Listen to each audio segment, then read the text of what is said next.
Hey everybody, good morning, and welcome to Tuesday's Authenticity with Jera.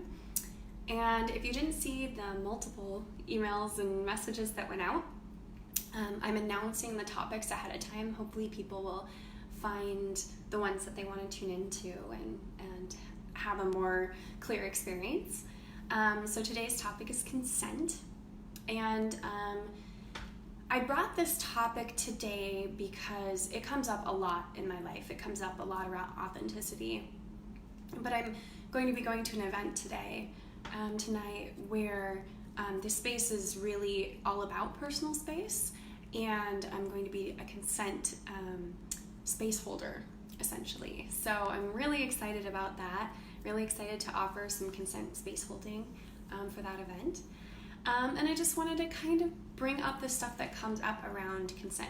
I've been getting consent talks at Lost Valley Education Center's monthly ecstatic dance, which has been super fun and really sets me on fire. So I want to bring consent and what it means as related to each of us in our authenticity today. So let's start it off. Most of us know about the trials and things, the Kavanaugh trial, the Rock Turner trial, and the Me Too movement. All of this has been happening in the last 8 to 10 years. And it's brought a lot of our societal awareness to the egregious non-consent that's happening in our society around women and sexuality. And that's incredibly important. I'm really excited to see more of a societal awareness around that. I hate the word but. And there's a lot more that consent touches than just sexuality or, hey Bob, it's a lot more having to do with consent than just sexuality and sexual etiquette. Actually, consent touches most of the pieces of our lives, and we're just so unused to looking at that we don't even see it. So I want to talk a little bit about the basics of consent. Oftentimes, people just have the scope of consent being this sexual etiquette thing, and men need to ask women for consent before touching them or before, having sex with them. And that's fantastic, as I said, but consent is actually much broader than that. And as it pertains to the individual, consent goes both ways. Consent is both what we expect of the world, what boundaries we put around ourselves. Do we have a boundary of needing consent from ourselves to other people? Are we asking that from the people around us in our communities? But also it's how we treat others. Are we looking for people to be in consent? Are we aware of what that means? And so it's kind of a two-way street. It's both what's going out of us and what's coming into us, and the awareness around that. Unfortunately, part of the reason that consent is so misunderstood or at such a low level of understanding in our society is because we're programmed from a really, really early age to just completely put aside our feelings of discomfort when somebody is in our personal space. And we can see this with families. I'm sure that if you have not experienced this, most of us have, but if you haven't experienced this, you've seen this in your family, where a child is at grandma and grandpa's or at aunt and uncle's or at dad or mom's house for the holidays, and oh well, Joey, you need to go hug your grandma because she's your grandma. And that's so violating at such a pivotal state of childhood, because what it says is your personal comfort in your own body, your ability to say no or to decide what happens with your body is less important than this seeming sign of respect toward an elder. And we're actually seeing that dynamic a little with like millennials and Gen Z versus boomer, this whole argument that's going back and forth. The younger people are challenging this dynamic that older people need to, that there's a difference in sort of really basic respect. And these younger groups are challenging that. And it's no wonder that we're seeing a rise in the awareness of consent because people are realizing, like, wait, hold on. I'm seeing that from childhood, my experience of the world was completely undermined by these pretty archaic ideas of what other people want from me. So this is really, really important to authenticity, because how can we follow our own arrow? How can we dig into our own experience and really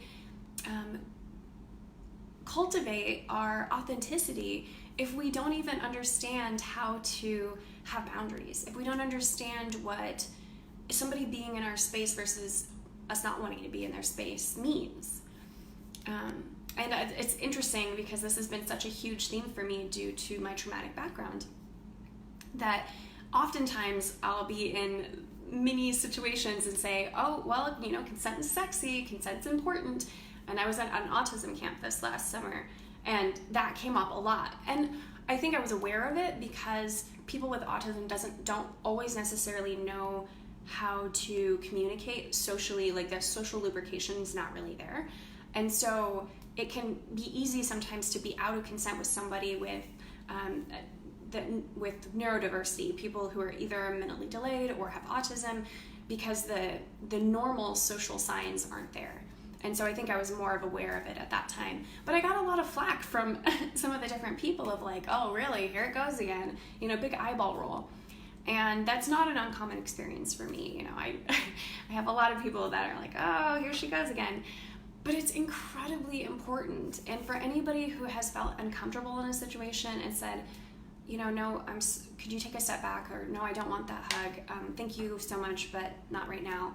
And had somebody respond with, oh, okay, I get it. Thank you for letting me know. It's such a magnificent feeling. It gets rid of that, like, second guessing yourself, that busy, ugly voice of, how am I going to handle this situation? How do I express if this is uncomfortable for me? It's like each of us being ready to accept somebody else's consent, whether we're out of it or in it, is a relief of the normal toxic way that we experience each other. And so all of us being more aware of how consent works gives us all a better way to relate with each other, a less stressful, a less anxious or toxic way of relating together. And the more all of us know that, the better it is. So I want to go into a couple of reasons why awareness around consent is super important. And thank you everybody for being here. I can see we have a few live viewers. Yay, thank you so much. If you have any ideas that come up around this, around consent, your experience with consent, what your values are around consent, please go ahead and speak up and comment. I really want this to be a conversation. I hate just lecturing, so hopefully we can have this dialogue. So I see as I move forward in my authenticity journey, I see a couple main reasons why awareness around consent, understanding it, cultivating it in your own life, and looking for it in other people is really important. One is around the reduction of violence in our society. And I don't mean necessarily just like sexual violence or bar brawl violence. I mean it in the way that we talked about it a few days ago, and I'll give you my definition for violence again. And this was something I cultivated through the use of NVC. And it is anything that pushes or pulls someone off their own path of self-will. So anything that pushes or pulls anyone off their own path of self-will. So you can see that in that statement, anything that pushes or pulls anyone off their own path of self-will, consent is a huge piece of that, right? Because if we had people's consent when interacting with them for verbal, physical, doesn't matter, then that pushing and pulling off their own path of self-will would be much less likely and more likely to be their responsibility.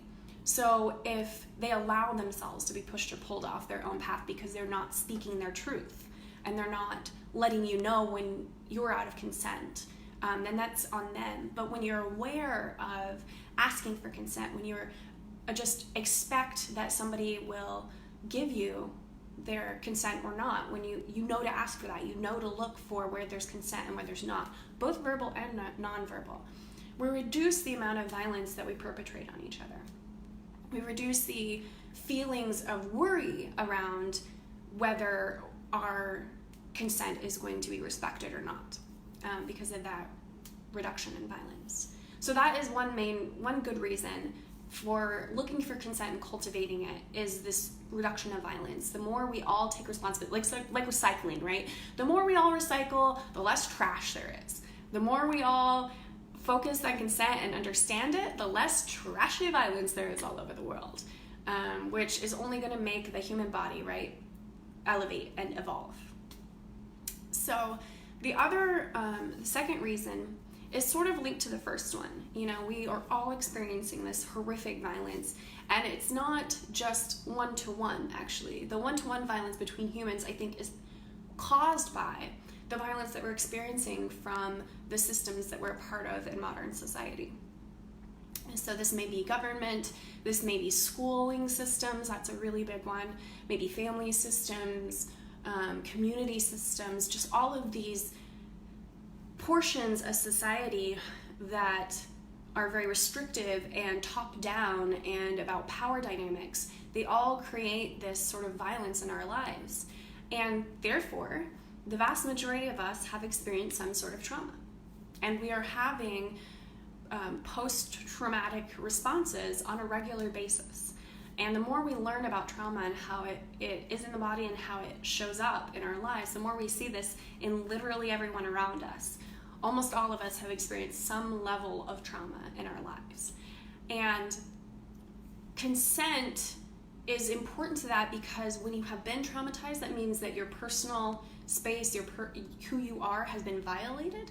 Then consent becomes extremely important. It's an extremely important tool to be able to deal with that trauma. So a traumatized person, somebody who's experienced trauma, needs to experience consent in order to heal. And that is something that is on all of us. Yes, we are not necessarily government officials, we are not necessarily school officials or heads of family who are the top coming down to the bottom. But we are supporting a system that does that. All of us who are engaged in these systems are supporting it by our engagement with it. And so because we're engaged in a society that's traumatizing us and traumatizing the people around us, we need to take responsibility for what the healing of that means. And number one piece of healing for someone who's been traumatized is to experience consent, to experience the people around them being aware of their the messages, verbal and nonverbal, of consent from the person who's been traumatized. And so the more we treat each other with this expectation of consent, the more likely we are to help heal each other and ourselves from the trauma that we experience from daily life as somebody in our society. And this became, for me at least, really, really, really present for me when I moved into an intentional community. Now this intentional community is based solely on consent and integrity and transparency. So spending 4 years immersed in that environment gave me a really, really clear view of the violence in normal society. I come into town and see it was just constant all around me, people traumatizing themselves or being traumatized. And it's just like, whoa, that's a lot. And it really pushed me to want to be aware of like how to not only uphold my own consent, but see that in other people. Aaron is joining us from Texas. Hey, Aaron. And he says, we as a community need to be empathetic. Absolutely. I think that's what this is about empathy, right? Because we don't understand the need for consent with somebody else unless we are first engaged with feeling what it might feel like or remembering what we felt like in a situation that's really similar. So I think empathy is actually a huge piece of authenticity, and very poignantly as a part of consent, is being aware of how other people might be feeling. So I don't want to go too much further. I want to keep these talks to about 10 minutes. If you're interested in experiencing or exploring more about what violence is, especially in communication, I'm holding an NVC discussion group December 4th at the East Blair Housing Co-op at 6 p.m. So come join us for that. It's a $5 suggested donation for my time, but I'm really excited to go and facilitate that discussion and learn more about what violence in our communication looks like, and also what consent in our communication looks like. MVC is a lot about consent as well. And moving forward, we're going to have more polyamory discussion groups, which will be really fun. And I'd like to do a longer authenticity talk with a Facebook Live once a week. So I'd love to know what your input is on a longer once a week authenticity talk where we can really dig into some topic and have a longer conversation. Let me know what you think. And until tomorrow, stay authentic, everybody. Thanks for joining me.